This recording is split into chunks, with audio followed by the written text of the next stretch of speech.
આપણી ઉત્પત્તિ આપણી આબુ પર્વત માટે થયેલી છે કે અત્યારે જેવી રીતના ધનવાડી સતવારા કહેવાય તો પહેલાના જમાનાની અંદર આવું ઊંચ નીચ ભેદભાવ આવા અઢારે વાળા જૂગ જાત આવું કશું કઈ હતું. પ્રથમ પહેલા 4 જ્ઞાતિ હતી: બ્રાહ્મણ, ક્ષત્રિય, વૈશ્ય અને શૂદ્ર. પાંચમી કોઈ જ્ઞાતિ ઊંચ નીચ આવી કોઈ વસ્તુ કઈ હતી નહીં.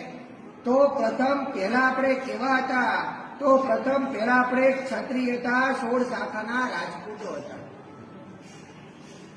આપણામાં અટકો બોલે રોડિયા, ડાભી, પરમાર, ચવાણ, ચાવડા, લકુમ, રાઠોડ, જાદવ, મકવાણા, ગોયલ, આ સમસ્ત તમામ અટકો બધી આપણી અંદર પણ આવે અને દરબાર રાજપૂતોની અંદર બધી અટકો બધી કે પ્રથમ આપણે ક્ષત્રિય 16 શાખાના રાજપૂતો હતા. આ પૃથ્વીને માથે નાના ને મોટા કુલ ભગવાનના 24 અવતાર થયા. ભગવાનના 10 ભગવાનના મોટા અવતાર ધારણ કર્યા. 10 અવતારની વાત છે. પહેલો ભગવાનનો મચ્છા અવતાર થયો. જય વિજય રાક્ષસોને મારવા માટે ભગવાન દરિયામાં જવું પડ્યું. પહેલો ભગવાનનો મચ્છા અવતાર થયો. બીજો ભગવાનનો કચ્છા અવતાર થયો. કચ્છા અવતાર કહેતા કાચા અવતાર જયારે મેરુ પર્વત જયારે માથે મૂક્યો, શેષનાગના જોતા કર્યા, દેવો અને દાનવો જયારે આખો સમુદ્ર મંથન કરતા હતા ત્યારે કહેવત છે કે આખી જ્યાં પૃથ્વી આખી પૃથ્વી શેષનાગ ઉપર મૂકવામાં આવેલી. ત્યારે ભગવાન નીચે કાચબને જયારે પોતે કાચબ બનીને જયારે પોતે ભગવાને આધાર આપ્યો ત્યારે જયારે પોતે આ પૃથ્વી જયારે પોતે ઝરવાણી નકર હાલત ઓળખ થવા માંડે શેષનાગ ક્યાં કોઈ સ્થિર રહે. બીજો ભગવાનનો કચ્છા અવતાર થયેલો. ત્રીજો ભગવાનનો વરા અવતાર થયેલો છે. હણિયા કશિપુને માર્યો. ચોથો ભગવાનનો નરસિંહ અવતાર થયો. હણિયા કશિપુને માર્યો કે જયારે આ જયારે હણિયાક્ષ અને હણિયા કશિપુ બે માય આવી રહેવા રાક્ષસ હતા.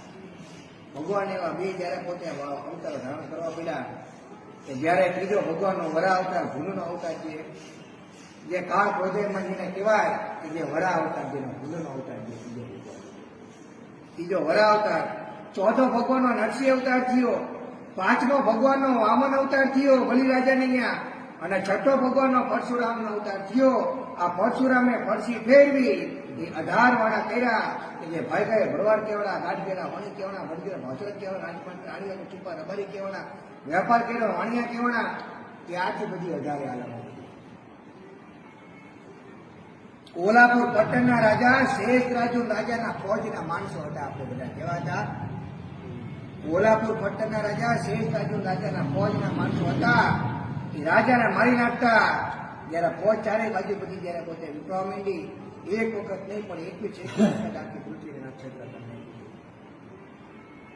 આબુ પર્વત રાજસ્થાન રાજાઓને રહેવા માટેનું સ્થાન.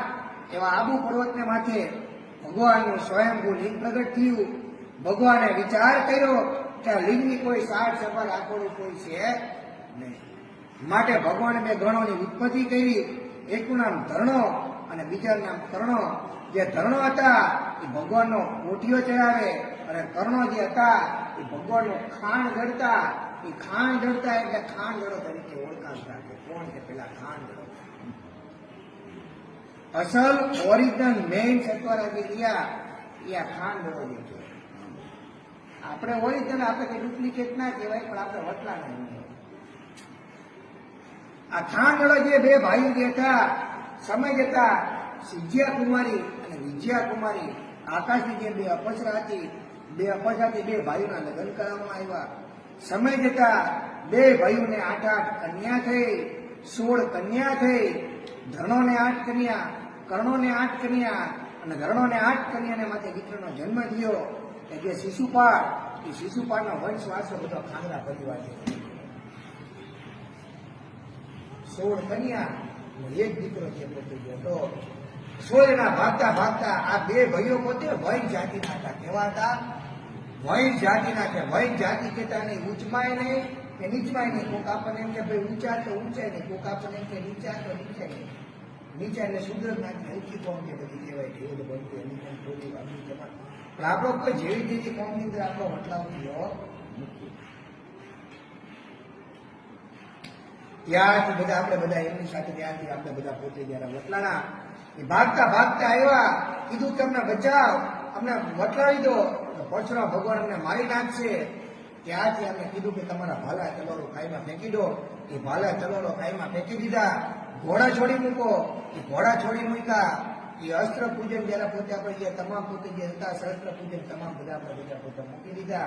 હથિયારો બધા છોડી દીધા, ઘોડા છોડી મૂક્યા. જનોયધારી હતા, અસલ રાજપૂત હતા. ત્યાં જનોયો પણ તોડી નાખો, ત્યારે જનોયનો અધિકાર પણ બધો મૂકી દીધો. એ સમર્થક ક્ષત્રિય ધર્મ બધો આપણે મૂકી દીધો. પણ મનુષ્ય વટલાય ક્યારે કે જયારે ઉચ્ચ કુળનો જયારે પોતે દીકરો હોય અને નીચ કુળ દીકરે લગ્ન કરે ત્યારે પોતે 16 જણાએ આમને જયારે પોતે જે કીધું કે તમે એક પગથિયું ઉતરીને આપણે 16 કન્યા હારે પરણી જાઓ, અમારી હારે કોણ ચોખા જમો, તમે અમારી હારે ભરી ગયા કહેવાય કે કઈ વાંધો નહીં. એક પગથિયું ઉતરીને એમની દીકરી હારે પરણી ગયા, એમની હારે કોણ ચોખા જમ્યા. કીધું કે હવે કે પરશુરામ ભગવાન પૂછવા આવે તો કહેવાનું કે અહીંયા કોઈ ક્ષત્રિય હવે કોઈ છુપાણા છે નહીં, અમે તમારી હારે ભળી ગયા, તમારી હારે મઠાઈ ગયા. અર્બુદા દેવી, અધર દેવી એના પોતે હતા જે 52 શક્તિપીઠમાં એક શક્તિપીઠ કહેવાય. એવા અર્બુદા દેવી માતાજીને જયારે પોતે યજ્ઞ કર્યા, માતાજીને સાક્ષી રાખ્યા. એ પરશુરામ ભગવાન મારવાના માટે આવ્યા. એ અર્બુદા દેવી જયારે પોતે યજ્ઞમાંથી જયારે પોતે ઉત્પન્ન થયા, માતાજી આડા ઉતરા, ત્યારે પરસીને રોઈતી, પ્રથમ આપણી રક્ષા કરી. એ ત્યારથી આપણી સતોરા જે સમાજ કહેવાય એ આપણા આખા સતોરા સમાજના કુળદેવી, આખા સતોરા સમાજના ઈષ્ટદેવી, ત્યારથી સતોરા આખા બધા અર્બુદા દેવી અધરદેવી માતાજી કયા કહેવાના? અર્બુદા દેવી અધરદેવી માતાજી આખી સમાજની ઈષ્ટદેવી. આપણી પાસે કઈ ધંધો વેપાર હતો નહીં, રાજાના ફોજના માણસો હતા, રાજા ખવડાવતા ને ખાતા. હવે શું કરવું કેમ? પણ પહેલેથી નીતિવાન હતા, જાયતવાન હતા. જાયત મહેનતથી કાંડાના બળનું કમાઈને ખાવાવાળી કોમ. કોક આપણને આપે ને આપણું પૂરું કરવું અને કોકની ઉપર નિર્ભર રહેવું એવું નહીં. પહેલેથી આત્મનિર્ભર કોમ હતી આપણે. પહેલેથી જેવું તેવું નથી આપણે, આપણું રોજ જેવું તેવું નથી. કાંડાના બળનું કમાઈને ખાવા વાળા હતા. અનીતિ, અધર્મનું, પાપ કર્મનું. ત્યાં દલવાડી સમાજ આજે યુગો ગયા. આજે દલવાડી સમાજનો, આજે દલવાડીનો દીકરો હોય છે તો આજે જાય મહેનતથી કાંડાના બળનું કમાઈને ખાતો હોય છે. તમે જોયું કોઈ દી કોઈનું પાડી ખાધું, કોઈનું લઈ લીધું, કોઈનું નાગે કરી, કોઈ દલવાડી છોકરે છે આવતું ત્યારે કોઈ પહેલેથી પારેલા નીતિ ધર્મથી આગળ આવે. સ્વયંભૂની પ્રાગટ્ય હતા. એવા સ્વયંભૂની પ્રાગટ્યને જરા પોતે અનુષ્ઠાન કર્યા. ઓમ નમઃ શિવાય, ઓમ નમઃ શિવાય, ઓમ નમઃ શિવાય, ઓમ નમઃ શિવાય. હે જગત પિતા, હે જગત પાલનહાર, હે સૃષ્ટિ રચિતા તે પૂજાય. કેટલાય વર્ષો સુધી આપણે અનુષ્ઠાન કર્યા. ભોળાનાથ પોતે પ્રસન્ન થયા. કીધું કે માગો માગો માગો એ આપું. અમને કીધું કે નાના બાળ બચ્ચા જે રહ્યા, નાના બાળ બચ્ચાનું ભરણ પોષણ થાય અને અમે કે પોતે કે અમે કે કમાઈ જાય મહેનતનું અમે અમારું પૂરું કરી હતી. એવા અમને કંઈક આશીર્વાદ આપો ભગવાન, અમને ધંધો વેપાર આપો. ભોળાનાથે કીધું કે જાઓ, આવી રીતના નીતિ ધર્મથી રહેજો, અધર્મ અનીતિ આચરતા નહીં. જાઓ, તમને આગળ લાવીશ, કળયુગમાં તમને સુખી કરીશ, તમારે ભેગો રહીશ, તમારો ઈષ્ટદેવ થઈને પૂરીશ. એવા ત્યાંથી ધૈન ભરીને ધૈન ભાઈ એવા આપણા ઈષ્ટદેવ ભોળાનાથ તરીકે આપણે ત્યાંથી જે પોતે જે હતા વિશ્વકર્મા ભગવાનની અરજ કરી. વિશ્વકર્મા ભગવાન પ્રસન્ન થયા. વિશ્વકર્મા ભગવાન પ્રસન્ન થઈને જયારે પોતે આપણને બધું જયારે પોતે જે જ્ઞાન આપ્યું, ભોળાનાથે કીધું અમને તમામને બધું ખેતીવાડીને બધું જ્ઞાન આપો. વિશ્વકર્મા ભગવાન આપણને બધું ખેતીવાડીને બધું જ્ઞાન આપ્યું. કઈ બીજ ક્યારે હોવાય, સુઈના હથિયાર, સુઈના ઓજાર, હલ, ટીકમ અને કોદાળી. વિશ્વકર્મા ભગવાનને આપણને બધું શીખડાયું. અને ત્યારથી કે સારું સારું દલ, સંસ્કૃત ભાષામાં જમીનને દલ કહેવાય. શું કહેવાય? દલ.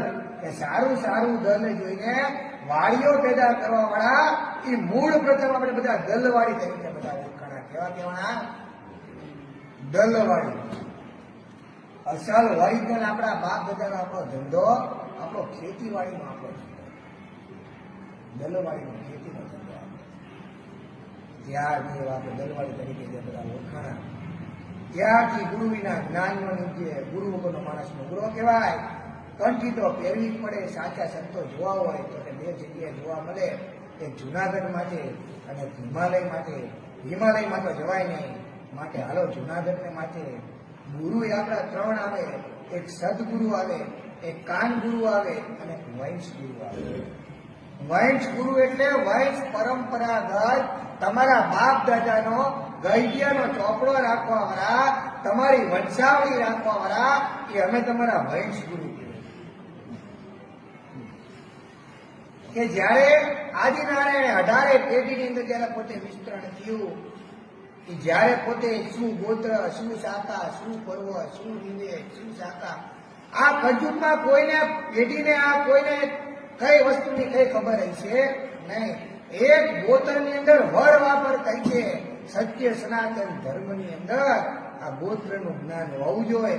માટે આદિનારાયણે વેદ વ્યાસજીને કીધું કે એવું પુરાણ બનાવો કે જેની અંદર 71 પેઢીનો પરિયો, માતા, નિવેદ, કર, ગોત્ર, શાખા, શાસ્ત્ર, તમામ વસ્તુ, ઇતિહાસ, ઉત્પત્તિ, સંસ્કાર, તમામ વસ્તુ જળવાઈને જે પુરાણ બનાવ્યું, જેનું નામ પિતૃ પુરાણ દેવામાં આવ્યું. પિતૃ પુરાણ. એ આદિનારાયણે મોર મારી. જયારે ભગવાન આદિનારાયણને મોર મારવાથી દેવી દેવતાઓને માન્ય રાખવું પડ્યું. રાજા રજોડા આવ્યો તો રાજા રજોડાને માન્ય રાખવું પડ્યું. હાલમાં સરકારે ચડી તો આ સરકારને અત્યારે માન્ય રાખવું પડે. તમારે કોઈ પણ બી જાતિ દાખલો જોતો હોય, પેઢી નામું જોતું હોય, વારસાઈ હક જોતો હોય તો મારો સિક્કો માર દે કે દિલ્હીના ઝાપા સુધી સુપ્રીમ કોર્ટ સુધી માન્ય રાખે.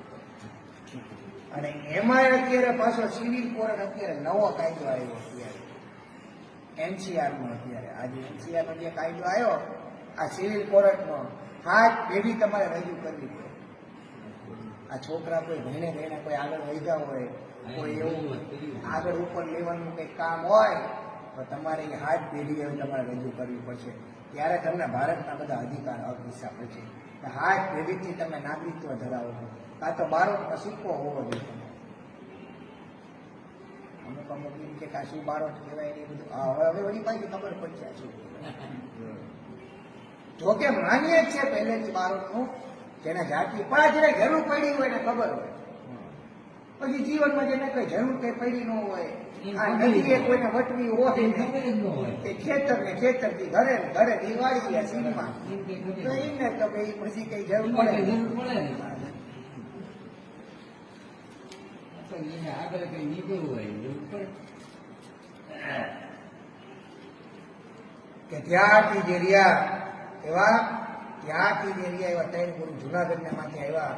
જુનાગઢને માંથી જે હનુમાન ધારા જે આવેલી રહી, આ હનુમાન ધારાની પાછળની ગુફામાંથી જે સંતો આવ્યા, શિવદત્ત અને મૂળદત્ત નામના, જો પરિક્રમા કરવા ગયા હોય તો ખબર હોય હજી હાલમાં હનુમાન ધારા પાછળ આ શિવદત્ત અને મૂળદત્ત ઋષિના જૂના શિવદત્ત મૂળદત્ત ઋષિ આવ્યા, કીધું કે ગુરુકરણ માટે તો અમે તમારા ગુરુ થઈ શંકર ભગવાનના પહેલેથી કેણા થઈ ગયા, પણ અમે તમારા વંશુ તરીકે પૂજાશું. તમારો પરિય બાપ દાદાનો પરિયો રાખી, તમારો ચોપડો રાખી, તમારો ઇતિહાસ, ઉત્પત્તિ, વંશ વારસો રાખી.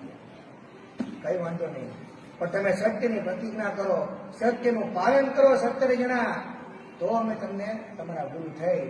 હાથમાં ગંગાજળ લેવડાયું, કીધું કે આજથી તમારે કોઈ જાનોનો શિકાર કરવો નહીં, પરમાટી ખાવી નહીં, મદિરાપાન દારૂને ગ્રહણ કરવો નહીં, અમાસ 11નો હપ્તો પાડવાનો, આંગણે માટે ઢોરને દક દેવું નહીં, 2 માટે એકડે તમારા ગાળે કાચરે તમારે જોડવું નહીં, શિવ શક્તિનો સનાતન ધર્મ પાડવાનો, તમારા ઈષ્ટદેવ જે રહ્યા એ સિદ્ધેશ્વર સિદ્ધનાથ પાડે તરીકે તમારે પૂજા છે. અંદરો અંદર કોઈ દિવસ કોઈનો વિશ્વાસઘાત કોઈએ કરવાનો નહીં. સંપથી રહેવાનું, એકતાથી રહેવાનું, જાવા જગતને માટે, આ પૃથ્વીને માટે સત્યનું પાલન કરવા વાળા, સત્યની પ્રતિજ્ઞા કરવા વાળા તમે 17 જણા આથી સત્ય વાળા તરીકે તમે બધા. સત્ય વાળા બોલવું અઘરું પડે એટલે સત વાળા. અને જાડી ભાષામાં અત્યારે શબ્દો ભ્રમતા હતા કે હથવાળા કોણ, બોલા હથવાળા સતવાળા, પણ સતવાળા નહીં લખાવાનું, સતવાળા અને સદ નો અર્થ થાય, હથનો બદનો એનો કોઈ અર્થ ના થાય. 7 વાળા